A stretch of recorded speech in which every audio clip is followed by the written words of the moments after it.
প্রিয় ছাত্রছাত্রীরা সবাইকে আবারও মোস্ট ওয়েলকাম এডুকেশনাল জাংশন এই প্ল্যাটফর্মের পক্ষ থেকে। তোমাদেরকে আমি কথা দিয়েছিলাম পুরো ভৌত বিজ্ঞানের সিলেবাসটা তোমাদেরকে আমি 5-6 মাসের মধ্যে শেষ করব ইনশাআল্লাহ। আজকে তোমাদের একটি আমি নতুন অধ্যায় শুরু করব। অধ্যায়টির নাম তোমরা দেখতে পাচ্ছ, পর্যায় ও সারণী। খুবই একটি মজার অধ্যায়, পড়তে খুবই ভালো লাগবে। যারা ভৌত বিজ্ঞানকে করছো ভয়, আজকে তারা ক্লাস করার পর বলবে জয় জয়কার। তাই বলছি দেরি না করে চলো ক্লাসটি শুরু। আজকের এই ক্লাসটিতে আমরা দুটি টপিককে কভার করব। প্রথমত আমরা করব পর্যায় সারণীতে বিভিন্ন বিজ্ঞানের অবদান। একবারে তো পরের সারণী চলে আসেনি, বিভিন্ন বিজ্ঞানের চেষ্টার ফলে আমাদের এই পরের সারণী এসেছিল। তো বিভিন্ন বিজ্ঞানের যে অবদান, সেই অবদান সম্পর্কে আমরা সংক্ষিপ্তভাবে আলোচনা করবো আজকের ক্লাসে। আর সবচাইতে ইম্পর্টেন্ট যে বিষয়টা হচ্ছে মেন্ডেলিভের পর্যায় সারণী। সো মোস্ট ইম্পর্টেন্ট, এখান থেকে তোমাদের মাধ্যমিকে প্রশ্ন আসবে। এটা নিয়ে আজকে আমরা আলোচনা করব। ওকে, আজকের ক্লাসটি তোমরা যারা করবে তাহলে অবশ্যই 1-2 মার্ক মাধ্যমিকে অবশ্যই কমন। প্রথমত আমরা জানবো এই অধ্যায়ের কিছু ভূমিকা সম্পর্কে, কিছু সূচনা আমরা জানবো। তাহলে প্রথম আমরা কি জানবো? ভূমিকা সম্পর্কে। চলো শুরু করা যাক। প্রায় 1800 খ্রিস্টাব্দের দিকে, কত বললাম, প্রায় 1800 খ্রিস্টাব্দের দিকে বেশ কিছু সংখ্যক মৌল কিন্তু আবিষ্কৃত হয়েছে। বেশ কিছু খুবই কম সংখ্যক মৌল আবিষ্কৃত হয়েছে। এবার বিজ্ঞানীরা দেখলো এই মৌলগুলির মধ্যে ভৌত এবং রাসায়নিক ধর্মের মিল আছে। কি বললাম? যে তখন বেশ কিছু বা হালকা সংখ্যক মৌল আবিষ্কার কিন্তু হয়ে গিয়েছিল এবং বিজ্ঞানীরা লক্ষ্য করছে এদের মধ্যে, কি বললাম, ভৌত ও রাসায়নিক, কি বললাম, বিজ্ঞানীরা লক্ষ্য করছে এদের মধ্যে ভৌত এবং রাসায়নিক ধর্মের কিছু মিল দেখা যাচ্ছে। তাহলে স্যার এখন প্রশ্ন হচ্ছে যে ভৌত ধর্ম কি স্যার এবং রাসায়নিক ধর্ম কি? ভৌত ধর্ম হচ্ছে যেগুলো তার গঠন পরিবর্তন করতে আমরা পারবো না, দেখে বা পরিমাপ করতে পারবো, সেটা হচ্ছে ভৌত ধর্ম। আর রাসায়নিক ধর্ম কি স্যার? রাসায়নিক ধর্ম হচ্ছে যারা রাসায়নিক বিক্রিয়ায় অংশগ্রহণ করার ক্ষমতা থাকে তাদেরকে বলবো আমরা রাসায়নিক ধর্ম বলবো। তাহলে প্রায় 1800 খ্রিস্টাব্দের দিকে বিজ্ঞানীরা দেখলো ওই মৌলগুলির মধ্যে ভৌত এবং রাসায়নিক ধর্মের কিছু মিল সাদৃশ্য দেখা যাচ্ছে। তাই বিজ্ঞানীরা ভাবলো এদেরকে একটা শ্রেণীবদ্ধ বা সারণ দেওয়ার চেষ্টা করি, তাহলে আমাদের এই মৌলগুলিকে দেখতে, পড়তে এবং তাদের বৈশিষ্ট্যগুলো মনে রাখতে সুবিধা হয়। তাই তো বিভিন্ন বিজ্ঞানীর অবদান আছে এই ভৌত পর্যায় সারণী দেওয়াতে। সর্বপ্রথম যে বিজ্ঞানীটি এই পর্যায় সারণী পিরিয়ডিক টেবিল দেওয়ার চেষ্টা করেছিলেন তিনি হচ্ছেন ডোভে রায়নার।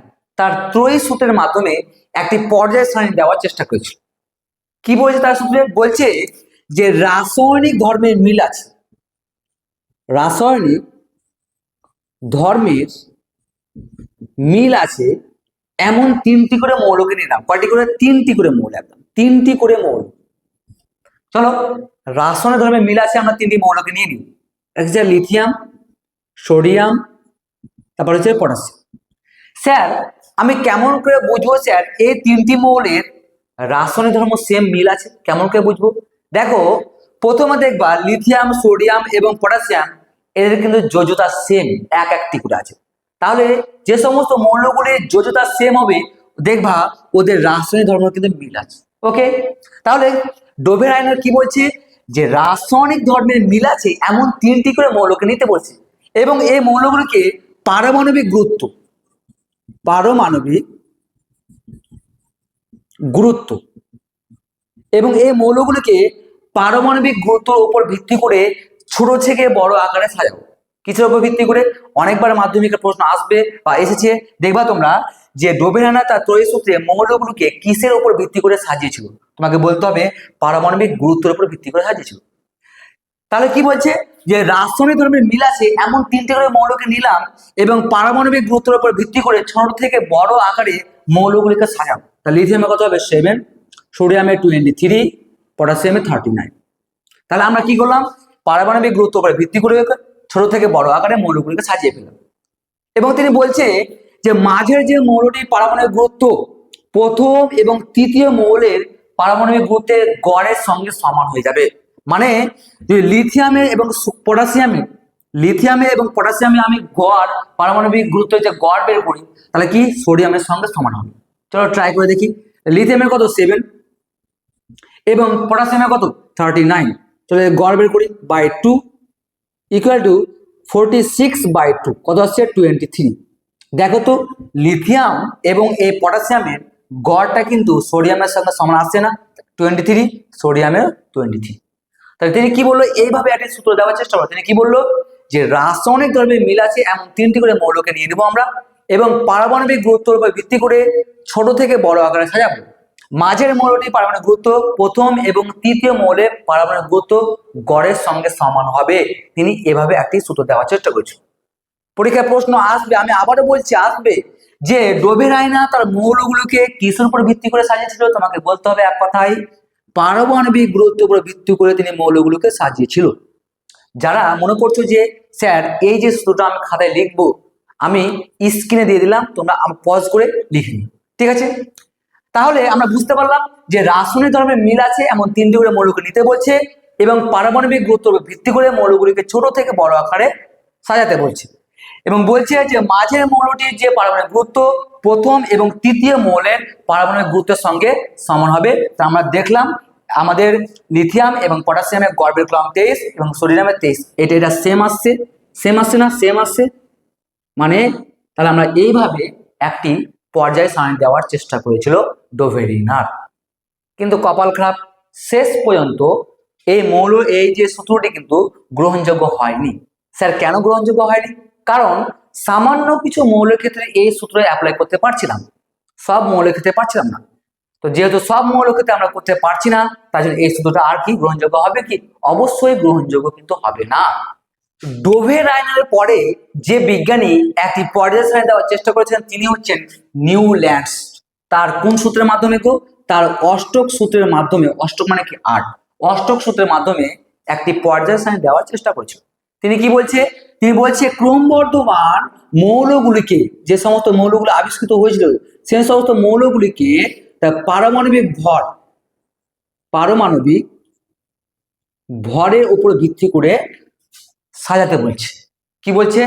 যে মৌলগুলিকে যে সেই সময় যে সমস্ত মৌলগুলো আবিষ্কৃত হয়েছে সেই সমস্ত মৌলগুলিকে কিসের ভিত্তিতে সাজাতে বলেছে? পারমাণবিক ভরের উপর ভিত্তি করে। মাধ্যমিকের প্রশ্ন আসতেই পারে যে নিউল্যান্ডের অষ্টক সূত্রতে মৌলগুলিকে কিসের ভিত্তিতে সাজিয়েছিল? তোমাকে বলতে হবে পারমাণবিক ভর। আর ডোভেরাইনার কি বলেছিল? পারমাণবিক গুরুত্বের উপর ভিত্তি করে সাজিয়েছিল। স্যার তাহলে পারমাণবিক ভর আর পারমাণবিক গুরুত্বের মধ্যে পার্থক্য কি স্যার?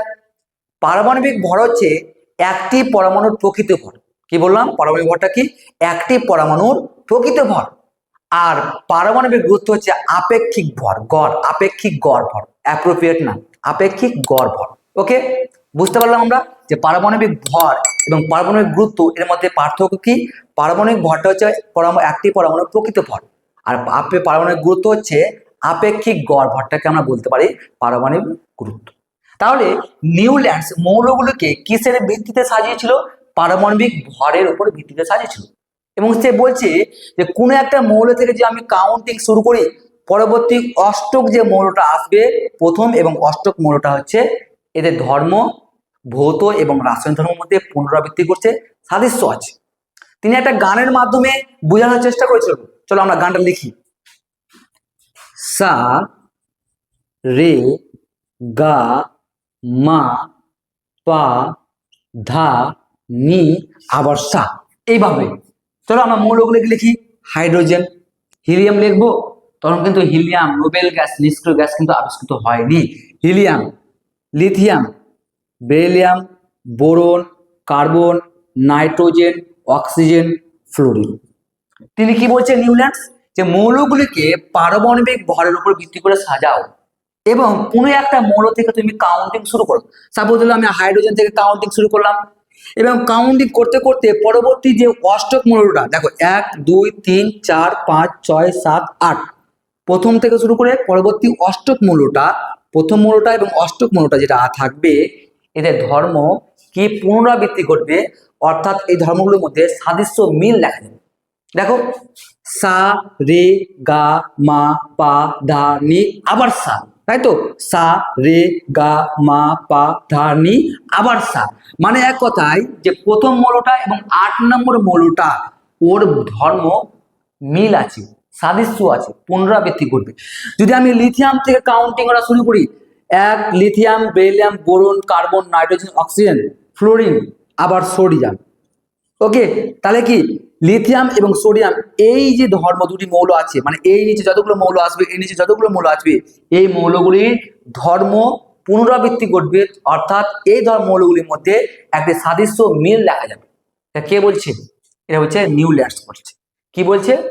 যে মৌলগুলিকে পারমাণবিক ভরের উপর ভিত্তিতে সাজালো, এবং সে বলছে কোন একটা মৌল থেকে আমি কাউন্টিং শুরু করি, পরবর্তী অষ্টক যে মৌলটা আসবে, 8 নম্বর যে মৌলটা আসবে, প্রথম এবং 8 নম্বর, এর মধ্যে কি হবে, কি ভৌত এবং রাসায়নিক ধর্মের মধ্যে সাদৃশ্য দেখা যাবে। তিনি এইভাবে একটি পর্যায় সারণী দেওয়ার চেষ্টা করেছিলেন, কিন্তু এই পর্যায় সারণীটি কিন্তু গ্রহণযোগ্য হয়নি। স্যার কেন? সেম কেস, এই যে পর্যায় সারণীটি নিউল্যান্ডের অষ্টক সূত্রের মাধ্যমে দিয়েছিল, এটাও সামান্য কিছু মৌলের ক্ষেত্রে আমরা প্রয়োগ করতে পারছিলাম, সব মৌলের ক্ষেত্রে কিন্তু প্রযোজ্য করতে পারছিলাম না। তাহলে কি হলো? ডোভের আয়নারও ফেল হয়ে গেল, নিউল্যান্ডসও ফেল হয়ে গেল। ডোভের আয়নার মৌলগুলিকে কিসের উপর ভিত্তি করে সাজিয়েছিল? পারমাণবিক গুরুত্ব। আর নিউল্যান্ডস তার অষ্টক সূত্রের মৌলগুলিকে কিসের উপর ভিত্তি করে সাজিয়েছিল? পারমাণবিক ভর। আমি পারমাণবিক ভর এবং পারমাণবিক গুরুত্ব এর মধ্যে কিন্তু আমি পার্থক্য বলে দিলাম। পারমাণবিক ভর কোনটাকে বলবো আমরা? একদম প্রকৃত ভর, একটি পরমাণু যে প্রকৃত ভরটাকে আমরা বলবো পারমাণবিক ভর। আর পারমাণবিক গুরুত্ব কি বলবো? আপেক্ষিক গড় ভরটাকে আমরা বলবো পারমাণবিক গুরুত্ব বলবো। তাহলে ডোভেরিনারও কি ব্যর্থ হয়ে গেল, এবং নিউল্যান্ডসও কিন্তু ব্যর্থ হয়ে গেল। এরপর অনেক বিজ্ঞানী, লোথার মেয়ার কিন্তু চেষ্টা করেছিল একটা লেখচিত্রের মাধ্যমে, তাই তো? অনেক বিজ্ঞানী চেষ্টা করেছিল। এবার আমরা কি পড়বো? এবার আমরা মেন টপিকে আসবো, সেটা হচ্ছে মেন্ডেলিভের ধারণা। মানে মেন্ডেলিভের ধারণা কি ছিল, তিনি কিভাবে একটি পর্যায় সারণী দিয়েছিল। মেন্ডেলিভ কি করলো? মৌলগুলিকে, প্রথম কথা হচ্ছে কি করলো, সে মৌলগুলিকে পারমাণবিক গুরুত্বের উপর ভিত্তি করে, পারমাণবিক গুরুত্বের উপর ভিত্তি করে মৌলগুলিকে সাজালো। প্রথম কথা কি বললো মেন্ডেলিভ? মেন্ডেলিভ কি করে? মৌলগুলো দেখলো এবং পারমাণবিক গুরুত্বের উপর ভিত্তি করে মৌলগুলিকে আস্তে আস্তে সাজিয়ে ফেললো। এবং তিনি এখানে দেখো, এখানে বোঝার চেষ্টা করো, তিনি দেখলো যখন মৌলগুলিকে পারমাণবিক গুরুত্ব উপর ভিত্তি করে সাজালো, তারপর তিনি দেখলো এই যে মৌলগুলি আছে, এই মৌলগুলির মধ্যে ভৌত ও রাসায়নিক, ভৌত এবং রাসায়নিক ধর্মের কি দেখা যাচ্ছে? সাদৃশ্য বা মিল। আমি বলেছিলাম যে ভৌত কোনটাকে বলবো? যার গঠনকে আমি চেঞ্জ করতে পারবো না, পরিবর্তন করতে পারবো না, দেখে পরিমাপ করতে পারবো, এটা হচ্ছে ভৌত ধর্ম। আর রাসায়নিক ধর্ম কাকে বলবো? রাসায়নিক বিক্রিয়ায় অংশগ্রহণ করার ক্ষমতা থাকে, তাকে আমরা বলবো রাসায়নিক ধর্ম। আমরা রাসায়নিক ধর্ম কিভাবে চিনতে পারবো? আমরা যোজ্যতাকে ক্যালকুলেট করব, যে যোজ্যতা সেম থাকে তাহলে ওই মৌলের মধ্যে রাসায়নিক ধর্মের মিল আছে। মেন্ডেলিভ কি করলো? মৌলগুলোকে পারমাণবিক গুরুত্বের উপর ভিত্তিতে সাজিয়ে ফেললো, এবং তিনি লক্ষ্য করলো, ভাইটাল ভাবে দেখলো যে মৌলগুলির মধ্যে ভৌত এবং রাসায়নিক ধর্মের মিল দেখা যাচ্ছে, সাদৃশ্য দেখা যাচ্ছে। মেন্ডেলিভ মৌলগুলোকে পারমাণবিক গুরুত্ব উপর ভিত্তি করে সাজানোর পর তিনি কি লক্ষ্য করলো? যে মৌলগুলির মধ্যে ভৌত এবং রাসায়নিক ধর্মের মধ্যে একটা মিল আছে, সাদৃশ্য আছে, পুনরাবৃত্তি করছে। এর উপর ভিত্তি করে মেন্ডেলিভ কি করলো? দিয়ে দিল মেন্ডেলিভের পর্যায় সূত্র। কি দিয়ে দিল? মেন্ডেলিভের পর্যায় সূত্র দিয়ে দিল। খুবই ইম্পর্টেন্ট এই কোশ্চেনটা, মাধ্যমিক মাদ্রাসা বোর্ডে অনেকবার এসছে যে লিখো মেন্ডেলিভের পর্যায় সূত্র। কি বলছে পর্যায় সূত্রে? যে পারমাণবিক গুরুত্ব বাড়ার সঙ্গে সঙ্গে, আস্তে আস্তে যত পারমাণবিক গুরুত্ব বাড়বে তার সঙ্গে সঙ্গে মৌলগুলির মধ্যে ভৌত ও রাসায়নিক ধর্মের পুনরাবৃত্তি ঘটছে। কি বলছে? মৌলগুলিকে পারমাণবিক গুরুত্বের উপর ভিত্তি করে সাজানোর সঙ্গে সঙ্গে মৌলগুলির মধ্যে ভৌত ও রাসায়নিক ধর্মের কিন্তু পুনরাবৃত্তি করছে, মিল ঘটছে। এটাকে বলা হয় মেন্ডেলিভের পর্যায় সূত্র।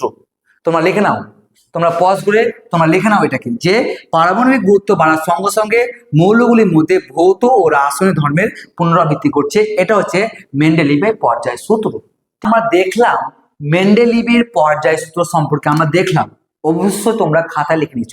আমার ক্লাসে তোমরা অবশ্যই একটা পেন এবং একটা খাতা নিয়ে অবশ্যই বসবা, অবশ্যই নোট করবে। ওকে, তোমাদের কোনো জায়গায় সমস্যা হলে তোমরা কমেন্টে জানাবে, তোমাদের জন্য আমি আলাদা ভিডিও বানিয়ে অবশ্য তোমাদের পোস্ট করব তোমাদের সুবিধা অর্থে। ঠিক আছে, তাহলে আমরা দেখতে পেলাম মেন্ডেলিভের পর্যায় সূত্র। এবার এই মেন্ডেলিভ তার পর্যায় সূত্রে মৌলগুলিকে কিভাবে সাজিয়েছিল। মৌলগুলি তিনি অনুভূমিক ভাবে, এটাকে বলা হয় অনুভূমিক, অনুভূমিক, অনুভূমিক, ভূমির সঙ্গে সেটা আছে না, অনুভূমিক ভাবে সাজিয়েছিল এবং উলম্ব ভাবে, এবং কি যে উলম্ব ভাবে, উলম্ব ভাবে। তাহলে তিনি মৌলগুলিকে কি দেখো দুটি পর্যায়ে করেছিল, এটা হচ্ছে অনুভূমিক ভাবে মাটির সঙ্গে, এটা বলা অনুভূমিক। এভাবে যে সমস্ত মৌলগুলি লেখা হবে এগুলো কি অনুভূমিক, আর এভাবে যে সমস্ত মৌলগুলি লেখা হবে সেটা বলা হয় উলম্ব। মানে অনুভূমিক এবং উলম্ব ভাবে এইভাবে তার পর্যায়টাকে ডিজাইন করেছিল কিন্তু। ওকে, তাহলে তিনি কি অনুভূমিক এবং উলম্ব ভাবে তার পর্যায় সারণীকে ডিজাইন করেছিল। অনুভূমিক ভাবে যে সমস্ত মৌলগুলিকে সাজিয়েছিল সেটাকে বলা হয় পর্যায়, এভাবে হচ্ছে পর্যায়, এটা হচ্ছে পর্যায়। অনুভূমিক হচ্ছে পর্যায়, আর উলম্ব ভাবে যে সমস্ত মৌলগুলিকে সাজিয়েছিল সেটা হচ্ছে শ্রেণী। ওকে, শ্রেণী, বুঝতে পারলাম। অনুভূমিকটা হচ্ছে কি বললাম, পর্যায়, এবং যে উলম্ব সেটা হচ্ছে শ্রেণী। ওকে, আমরা জানবো মেন্ডেলিভ তার পর্যায় সূত্রে কয়টা শ্রেণী এবং কটা পর্যায় রেখেছিল। ভালো করে মনে রাখো, মেন্ডেলিভ তার পর্যায় সূত্রে 7টি পর্যায়, কয়টি পর্যায়, 7টি পর্যায় ও 8টি শ্রেণী, 7টি পর্যায় এবং 8টি শ্রেণী এইভাবে পর্যায় সারণীকে সাজিয়েছিল। কয়টি পর্যায় ছিল তার পরীক্ষায় প্রশ্ন আসবেই কিন্তু। মেন্ডেলিভের পর্যায় সূত্রে কয়টি পর্যায় এবং কয়টি শ্রেণী ছিল তোমাকে বলতে হবে। 7টি পর্যায় এবং 8টি শ্রেণী ছিল। এখন তো 18টি শ্রেণী হয়ে গেছে, কিন্তু মেন্ডেলিভ তার পর্যায় সূত্রে 7টি পর্যায় এবং 8টি শ্রেণী এইভাবে তিনি তার পর্যায় সারণীকে নির্ণয় করেছিল। ওকে, তাহলে আজকের ক্লাসে আমরা কি কি পড়লাম।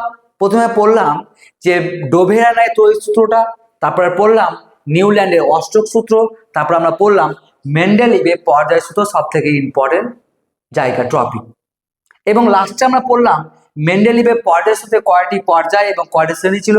7টি পর্যায় এবং 8টি শ্রেণী ছিল। ঠিক আছে, তোমরা যে এতটুকু পড়ে ফেললে এর উপর ভিত্তি করে তোমাদের একটা প্রশ্ন দিই, চলো তোমরা পারছো কিনা। চলো, আজকের এই ক্লাসটি প্রায় শেষ মুহূর্তে তোমরা ধৈর্য ধরে এতগুলো প্রশ্ন, এতগুলো টপিক পড়লে, তারপরে ভিত্তি করে তোমাদেরকে একটা প্রশ্ন দিই, তোমরা পারছো কিনা তোমরা কমেন্টে অবশ্যই অ্যান্সারটা বলবে। দেখো কি প্রশ্ন, মেন্ডেলিভের পর্যায় সূত্রে কয়টি পর্যায় ও শ্রেণী ছিল। অপশন এ 7টি পর্যায় ও 9টি শ্রেণী, অপশন বি 7টি পর্যায় ও 18টি শ্রেণী, অপশন সি 7টি পর্যায় ও 8টি শ্রেণী, অপশন ডি কোনোটিও না। তোমরা অবশ্যই কমেন্টে জানাবে কোনটা হবে। আমি বলে দিচ্ছি, তোমরা মিলে নিবে, সেটা হচ্ছে অপশন সি 7টি পর্যায় এবং 8টি শ্রেণী। আমরা এখনই করলাম। আজকের ক্লাসটি এই পর্যন্ত। তোমাদের ডোভেরানায় তড়িৎ সূত্র, নিউল্যান্ডের অষ্টক সূত্র এবং মেন্ডেলিভের পর্যায় সূত্র সম্পর্কে আমরা স্পষ্টভাবে জানলাম।